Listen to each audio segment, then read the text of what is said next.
Hi hello வணக்கம். இன்றைக்கி இந்த வீடியோவில் என்ன பார்க்க போகிறோம் அப்படின்னா ரேங்கிங் அண்ட் அரேஞ்ச்மெண்ட்டில் இன்னும் என்ன டைப் ஆஃப் கொஷின்ஸ் யூனிக்காக இருக்குது அப்படின்னு பார்க்கலாம். சரி, இன்றைக்கி என்ன கொஷின் கொடுத்துருக்காங்க அப்படின்னா 7 students ABCDEFG take a series of tests. No 2 students get similar marks. G always score more than A always score more than B. Each time either C scores the highest and E gets the least, or alternatively D scores the highest and F or B scores the least அப்படின்னு கொடுத்துருக்காங்க. சரி, இப்போது எத்தனை பேர் இருக்காங்க? மொத்தம் 7 members இருக்காங்க. Okay, 1 2 3 4 5 6 7. Okay, சரி, இப்போ என்ன சொல்லியிருக்காங்க அப்படின்னா G always scores more than A. Okay, G always scores more than A. G always scores more than A. A always scores more than B. A வந்து always scores more than B. Each time either C scores the highest, okay, and E gets the least. Okay, each time C வந்து highest, okay, E gets the least. சரி, இன்னொன்று alternatively D scores the highest. Okay, 1 2 3 4 5 6 7.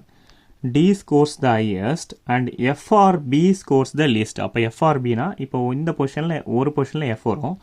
அதே மாதிரி இன்னொரு possibility என்ன அப்படின்னு பார்க்கணும். இங்கே D வந்தால் இங்கே என்ன வரணும்? B வரும். Okay, D scores the highest and F or B scores the least அப்படின்னு சொல்லியிருக்காங்க. ஓகே, இதை வந்து ஃபுல்லாகவே கொடுத்துருக்காங்க. சரி, இப்போ இங்கே GAB இருக்குது. ஓகே, அப்போது GAB, ஓகே, GAB இங்கே வரலாம், GAB இங்கே வரலாம். ஓகே, சரி, அப்போ நிறைய பாசிபிலிட்டிஸ் வந்து இதுக்கும் நமக்கு வருது.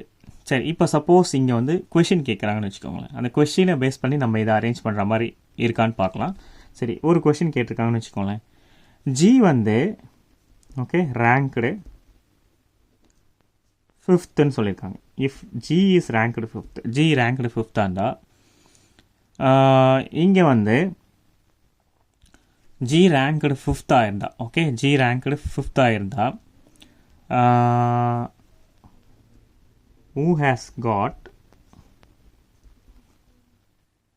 least அப்படின்னு கேட்குறாங்க. who has got least அப்படின்னு கேட்குறாங்க. சரி, இப்போது இங்கே பாருங்கள், G ரேங்க்டு 5th. இப்போ இந்த பாசிபிலிட்டி இருக்குன்னு வச்சுக்கோங்களேன். 1 2 3 4 5 6. G ரேங்க்டு 5thன்னா இப்போ G ரேங்க்டு 5thன்னா இப்போ இங்கே வரணுமா? G ரேங்க்டு 5th இருந்தால் ஓகே, ஓகே, ஏ வந்து பார்த்தீங்கன்னா இங்கே வரணும். ஆக்சுவலி இங்கே வந்து என்ன வரணும்? ஆக்சுவலி பி வரணும். அப்போ என்ன இங்கே இ வந்துருச்சு. அப்போ இந்த கேஸ் தப்பாயிடும். சரி, அதே மாதிரி இங்கே ஜி ரேங்க்டு 5th. இப்போ ஜி இங்கே வந்ததுன்னா ஜி இங்கே வரும், ஏ வரணும், இங்கே ஆக்சுவலி பி வரணும். சரியா? ஸோ பி வரணும், பிக்கு பதிலாக எஃப் இருக்குது. அப்போ இந்த கேஸ் என்ன ஆகிடும்? தப்பாயிடும். சரி, நெக்ஸ்ட் கேஸ் போகும்போது ஜி ஏ பி. ஸோ ஆட்டோமேட்டிக்காக வந்து பி வந்துருச்சு. ஓகே, சரி, அப்போ G ரேங்க்டு 5th இருந்தால் who has got least. அப்போ லீஸ்ட்டில் யார் இருக்கா? இங்கே பி இருக்கா. அப்போது லீஸ்ட் வந்து பார்த்தீங்கன்னா பி. ஸோ இந்த மாதிரி சில டைப் ஆஃப் கொஷின்ஸை இங்கே கேட்கறதுக்கு சான்சஸ் இருக்குது. சரியா? ஸோ இப்போ இங்கே நம்ம எப்படி கண்டுபிடிக்கிறோம்? இப்போ நம்மளோட ஸ்டேட்மெண்ட் எல்லாத்தையும் இங்கே கொண்டு வந்துட்டு வேரியஸ் பாசிபிலிட்டிஸ் வந்ததுன்னா ஸோ என்ன கொஷின் கேட்குறாங்கன்ற பாருங்கள். அந்த கொஷின்ஸில் there should be some clues. அந்த க்ளூஸை வச்சு நம்ம அந்த கொஷினுக்கு ஆன்சர் பண்ணிடலாம். ஸோ நமக்கு ஏற்ற மாதிரியே அந்த கொஷினுக்கு ஏற்ற மாதிரி அது வந்து பார்த்திங்கன்னா அந்த அரேஞ்ச்மெண்ட்டும் கரெக்டாக வந்துடும். ஓகே, ஸோ இது வந்து one of the unique questions. So இது மாதிரியும் கேட்கறதுக்கு சான்சஸ் நிறைய இருக்குது. தேங்க்யூ ஃபார் வாட்சிங் வீடியோ. தேங்க்யூ, பாய்.